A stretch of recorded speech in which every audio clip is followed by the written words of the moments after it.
Well, I've traveled a little bit further. I'm going to share with you a couple of things. It's 412 miles on the odometer, 91 miles per gallon average, 45 miles since my last fill up. Anyway, this thing is beginning to earn my respect. For the past, I've been riding it almost completely pinned throttle, and there's some evidence of seepage still, but that could be from the last time. I don't think I cleaned it. But bottom line, it's been riding this thing pretty much rougher and with more vigor than I have been in the last couple of rides. But I ran it wide open for a good 5 miles, and she was touch and go at 70, between 65 and 70 miles an hour, depending on the headwind and the grade. So this thing is a solid 65 mile an hour machine, but it will touch 70 in the right conditions. As far as stability, it definitely could use a longer frame. This was built for cruising around Thailand. Definitely not built for the American roads. But then again, most scooters are not either. But I am impressed. I am impressed with what Honda's been able to do with a 150cc engine. It is quite remarkable. The power that I'm getting out of this thing is crazy. Torque, I just can't believe how much torque this thing has. But it's quite impressive. But it's not gushing blood or anything, so that's a good sign. Anyway, I'm gonna find a quieter place to pull off.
place looks awful familiar.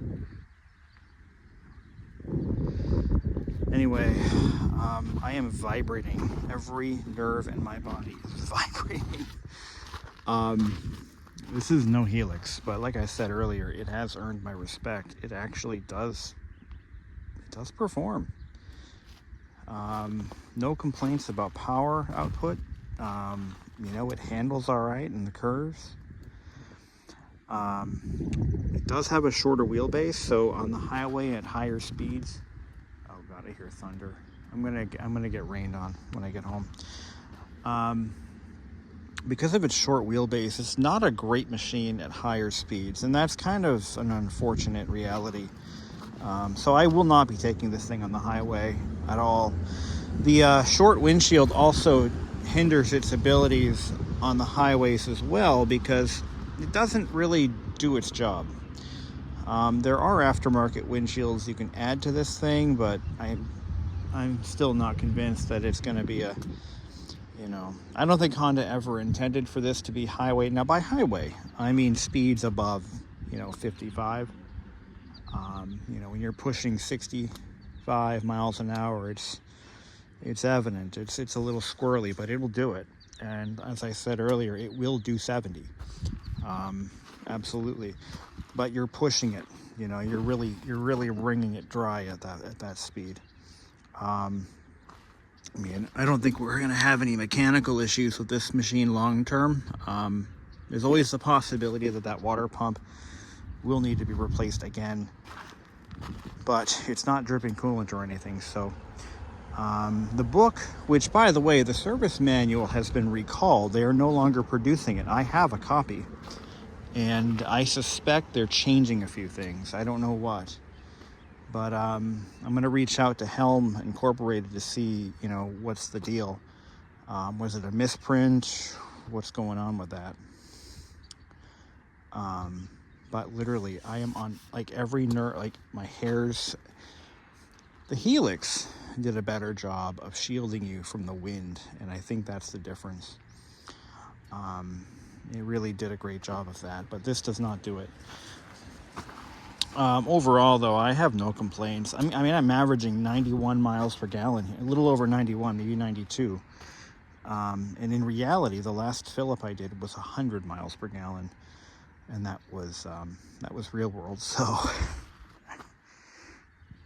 as a commuter bike, I think it's great. If you're not going over the highway, if you work within 20 miles of your home, this is probably the bike for you. For myself, it'll do everything I need it to do. And just getting used to its handling, and it is a little higher center of gravity than the PCX and the venerable Helix. It's a couple inches higher, an inch or two higher off the ground. So, it does give it a squirrely characteristic, but not too bad. It's not too bad. It's pretty reasonable. My dad rode it, and he didn't like it.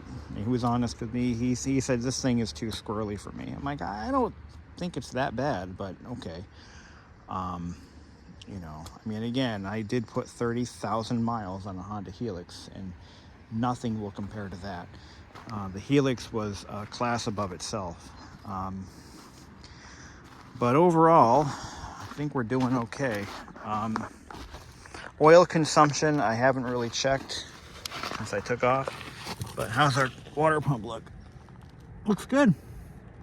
It looks good. So,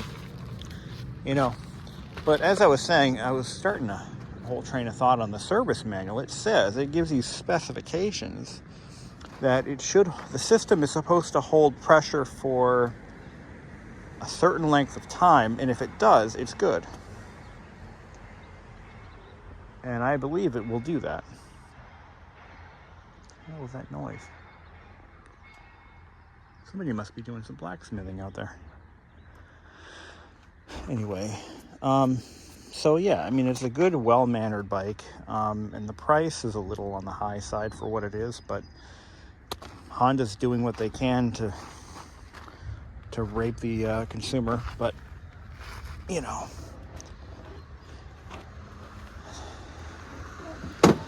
I just wish Honda would bring the 300cc version of this here to the U.S., but they just don't seem very interested. And I better get the hell out of here because I can hear thunder, and it's only a matter of time before I'm going that way. Skies are a little clearer. So, if you didn't figure out where I am, this is the ski resort across the street from where I lived for 12 years up that hill. Anyway, let's get back on the road and maybe discuss it a little further when I get home.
Gallons, 1.09, 1.10, we'll just call it 1.10.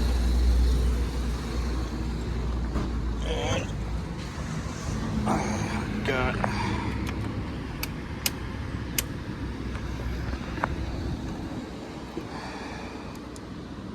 104 miles. I couldn't have timed that better. Now the rain's coming. Let's get her in the house. Yep, here comes the rain. Really good timing.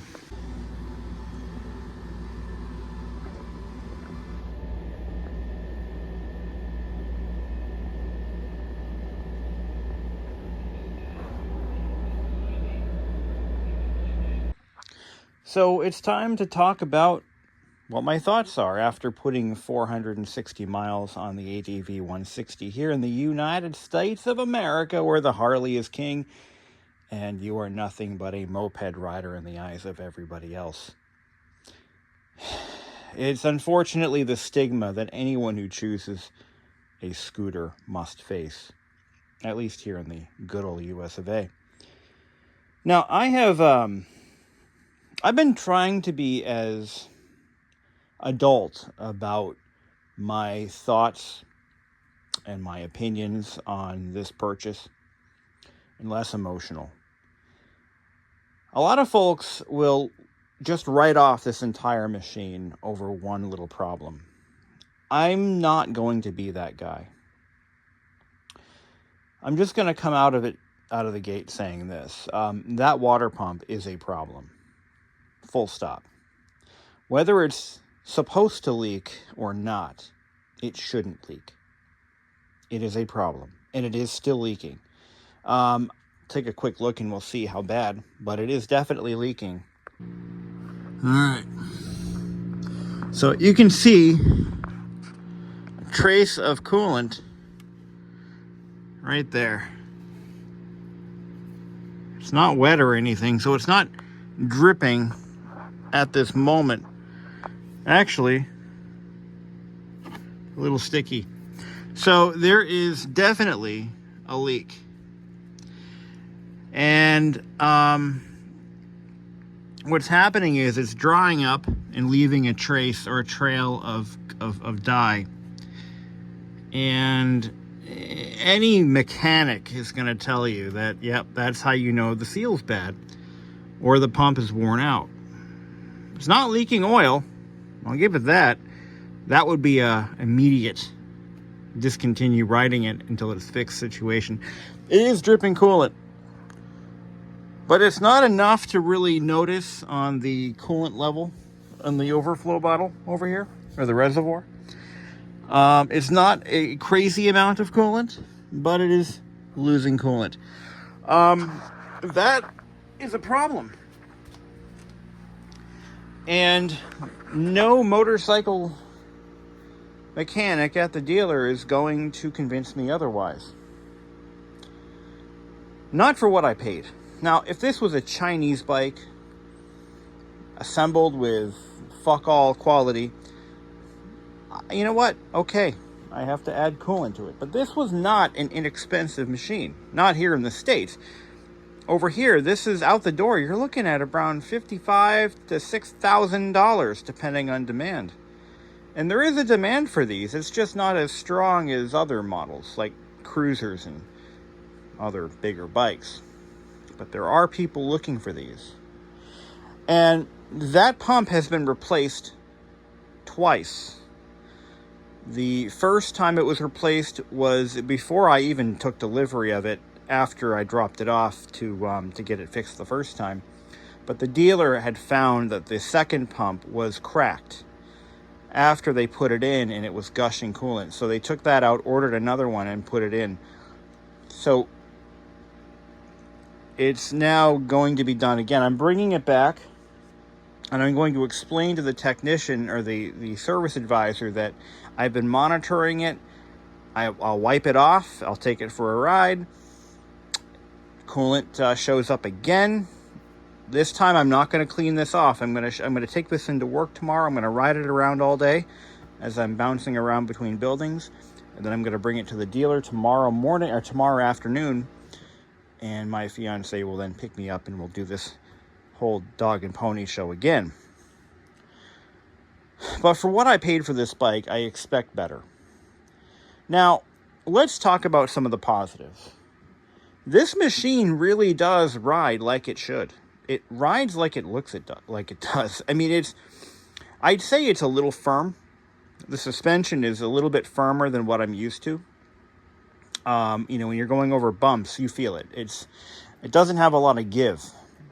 This bike was built with a more of a ruggedized suspension than the PCX counterpart. The PCX, by the way, is basically the same bike with a different body and some minor changes to the frame design and different instrument cluster. But the ADV is probably, it's the nicer of the two, for sure. More rugged, anyway. Higher center of gravity and a higher ground clearance. Now, I actually got a chance to take this out on the highway a little bit. Not a 65 mile an hour plus highway, more of a 55 mile an hour highway. And I pinned it for a good solid maybe 10, 15 minutes or so of riding. Completely pinned the throttle. And I was actually pleasantly surprised with the amount of power this thing can put down. Remember, it is only a 160cc engine. It is a 4-valve, so it breathes a little bit better than the older Honda 150s that I'm used to from when I was younger. So I'm going to compare this to the closest other bike I've ever ridden. My Honda Elite 150 Deluxe, 1986 model year, carbureted 2-valve 150 vertical engine. This thing will blow that bike out of the water. So if you're someone who's owned one of those or ridden one in the past, the seating position is similar. The wind protection or lack thereof is similar, but that's where the comparisons really end. This thing accelerates like my Helix did, if not faster. I'll tell you this, it's making use of every, what is it, like a 12 horsepower motor? It is using its all, and it uses it well. This if it wasn't for a few minor changes in geometry, I bet this thing could sustain 70 miles an hour pretty easily, comfortably, if it was a little bit longer. Now that's important. So, like I said, I took it on the highway and I maxed it out. It's got a couple hundred miles on it now. It's still a spring chicken, but it's loosening up. And when you can feel the engine loosening up a little bit after a couple hundred miles, that's when it's time to start giving it a little bit more. That's when it's okay to do that. Just make sure that the oil is clean, make sure that there's plenty of it, and go ahead and have a little bit of fun. But you don't want to be taking this thing right out of the showroom floor and pinning the throttle down the highway. You don't want to do that. That's not a good idea. Let it loosen up. It is actually loosening up a little bit to where it accelerates quicker. It sounds better. It's a living thing. So my thoughts on highway usage. No. Hell no. The wheelbase is too short and the center of gravity is too high, in my humble opinion. It is very squirrely at higher speeds. I just don't feel the confidence in this machine that I would like to feel at this stage to really push it. But in a straight run, even in a curve, yep, it'll take those curves, but it just doesn't want to. It doesn't want to lay down. That could be me, the rider, but also the geometry of this bike. It's just not built for that. As far as a round town commuter bike, and when you occasionally have to hit those higher speed roads, like 50 plus mile an hour roads, all day long, no problem. It won't even break a sweat. It will sustain 65, and it seems to be okay. It seems to be happy at that number. 65 is okay for it. And you think faster than that, and you're really stressing it out. This is not a Honda Helix. I have to keep reminding myself that not a Honda Helix. It will never, ever replace the Honda Helix in the lineup. Honda does not have a replacement for the Helix. Suzuki used to. The Bergman 200 was probably just as, if not more capable than the Helix ever was, but they have discontinued it, at least for the U.S. market. So as of right now, if you're in the market for a twist-and-go scooter, BMW, of all companies, has one, a 650, I think. Kymco definitely has a couple models. In fact, Kymco builds the BMWs, scooters. And there is, of course, the Bergman 400 by Suzuki, but there is nothing else worth buying that can replace the form and function of a Honda Helix, other than another Honda Helix. And as I've discussed in the past, I will not buy another Helix unless somebody finds me a mint, grandpa bought it new and rode it twice and left it in his heated garage for 20 years. I won't touch another one because I don't want somebody else's project, and I don't want one that's already been riddled with Chinese parts. Getting back to the ADV160, I really am surprised at how capable this bike is. I am very disappointed in that water pump, which was made by Swico, one of Honda's part suppliers. It wasn't made by Honda. It was made by a third party. A lot of times, certain components are farmed out to other companies, and this is one of those instances. Like that radiator, that wasn't made by Honda, that was made by somebody else. The wheels were made by Enki.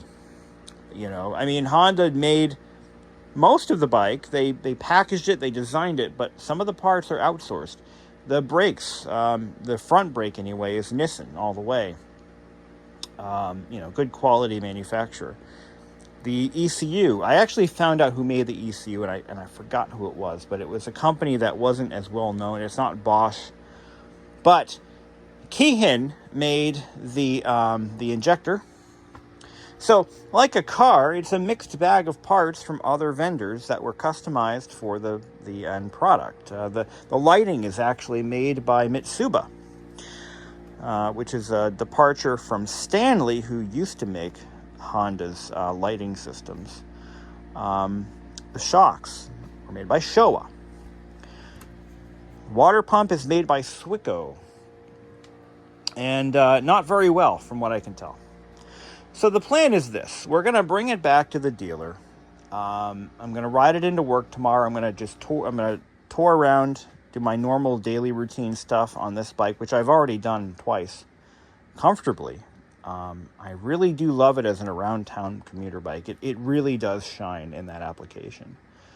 And I'm going to let the coolant leak out as much as I can, and then I'm going to bring it to the dealer and say, the fuck.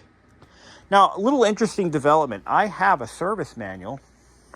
This is the manufacturer authorized service manual printed by Helm Incorporated. This manual is out of print. Yes, I kid you not. You can't buy this manual right now. Why? I don't know. The 2025 model year is already has been already announced, and you can check it out on Honda's website. The colors are now, I think it's only in a blue-green. A nice color, by the way. A beautiful color. But the 2025 is essentially the same bike in a better color scheme. I don't think any other changes were made. Although I need to take another look to see if they maybe brought us the disc brakes in the rear, but I doubt that. Somebody argued with me about this being a single versus dual channel ABS, and they were saying that they're all dual channel ABS, which I couldn't possibly have known unless I really researched it that far. But I can tell you that with a cable operated rear disc, it is not. The US version is a single channel anti-lock brake, which is kind of pointless because a beginner rider, okay, may or may not grab a fistful of rear brake at some point in their riding career and lock up that rear wheel. Fortunately, Honda equipped it with a rear drum, which takes a lot of force to lock it up. And I think that might be why the US version, to save cost, of course, they jacked up the price, but to save cost on a second channel ABS, like a 2-channel ABS module, they realized that if we put a rear drum that's hand operated, the odds of the rider locking up the rear wheel is pretty low. Now, as someone who did exactly that, my first day out on my Helix, I locked up the rear wheel when I was taking a turn, and I ended up getting slammed into the woods at that point. But fortunately, there were no oncoming cars, and it was at night, and I was okay. Nothing happened. But the Helix, as a refresher, has a foot brake. Now, if you put your foot down, you got a lot of pressure there, a lot of power there in your foot. And locking up a rear drum was totally within the realm of possible.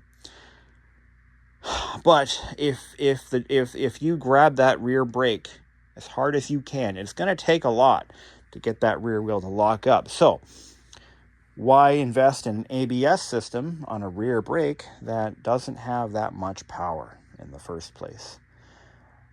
Just a thought. Maybe that's why they did this.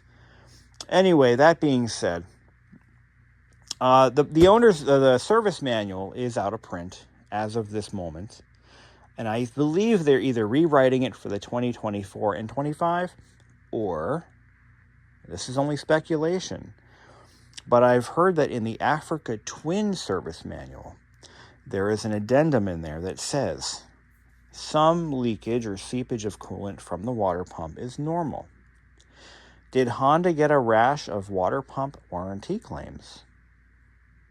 And are they adjusting the manual to kind of sidestep that problem?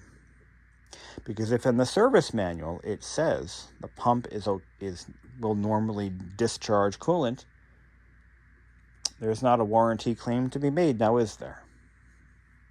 I'm thinking about that.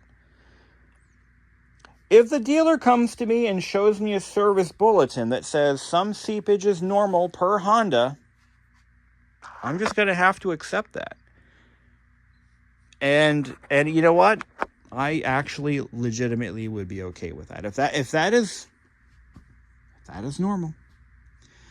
As long as it's not dripping coolant and as long as it's not losing pressure in the specified time. I actually read in the service manual, what the specs were for pressure, and I forget the amount of pressure, but it's irrelevant. But it has to be able to hold the specified amount of pressure they even spell out which tool to use and everything, which adapter to use to put a pressure gauge on it and all that. And it's within a certain for time frame, a couple minutes, couple seconds, whatever it is. I think it's 6 minutes. Anyway, number 6 is stuck in my head. If that's what they say, and that's what they're to qualify it as a repairable item under warranty, but they don't specify anything about coolant seepage from the weep hole. The dealer said, bring it on down. We'll take care of it for you. And that's exactly what I'm going to do tomorrow. I've been asked about lemon law claims. You know what? If it comes down to that, I will file a lemon law claim. I don't want to, because it could take a year or two to settle the claim, and by that time, I mean, who gives a shit? But my point is, I'm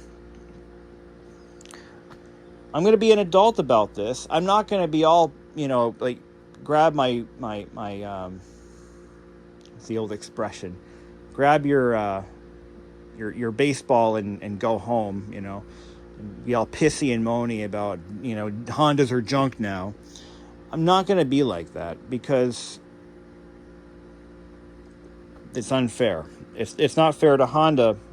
Not that I care about Honda, but I mean, you have to be factual, precise, and logical when you're starting to when you're in the position of somebody who's trying to make a review video of this bike. I have to be factual and understanding, and I have to be an adult. You get what I'm saying? I can't be just, it's a piece of junk because it leaks coolant. No, it's not that simple. The issue is far more complicated than that. It's actually a wonderful bike. It rides nice. The quality, the fit and finish, the quality, everything about it is what I would expect from a reputable manufacturer, okay? Everything else is perfect. The engine is solid. It runs great. I've already done my first oil change. It did have a little bit of casting debris, but that was in the filter, and that's what the filter is there for. It picked it up, took it out of the stream, and we're good. It's not really losing oil. It's not really losing a great amount of coolant, and nothing else is in question. It's what I would expect. Nothing more, nothing less. But as I've been stating before, those water pumps are going to be a doozy for Honda. They're going to get a lot of warranty claims from these, and I hope they are watching this. I hope they're keeping up with this, because this is a serious problem if they intend to maintain their stand in the U.S. as one of the best motorcycle manufacturers around. I mean, I would never consider a Harley Davidson. They just don't offer anything that I want. I mean, if they had the Buell products, maybe I'd consider one of those, but Harley doesn't really sell anything that I want. And Suzuki, I've never really taken Suzuki seriously. The Suzuki Bergman, for example, the 650 Bergman, or is it a 600? Those have some major problems, or they did anyway, for a number of years. There was an intermediate shaft bearing that tends to fail, and it is a major job to replace. Those 600, those Bergmans, seriously. Watch out for those, because they're cool, they're big, and they're heavy, and they're fast, but they definitely have some engineering problems in their drivetrain. Whereas the Honda Silverwing does not. But go ahead and try to find a Silverwing right now. You can't. The ones that I'm finding are ridden hard and put away wet. High miles, beat up, sun faded, scratched, destroyed, whatever. And believe me, I considered looking for another Silverwing, the one that I crashed back in 2016.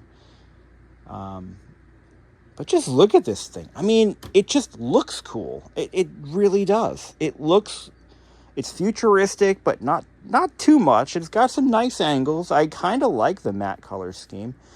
It's a nice looking bike. But that water pump, Honda, find a better supplier. I'm telling you, get a better supplier, because, you know, people are watching these videos who are looking at buying these bikes, and they don't want to hear about coolant leaks on a brand new machine.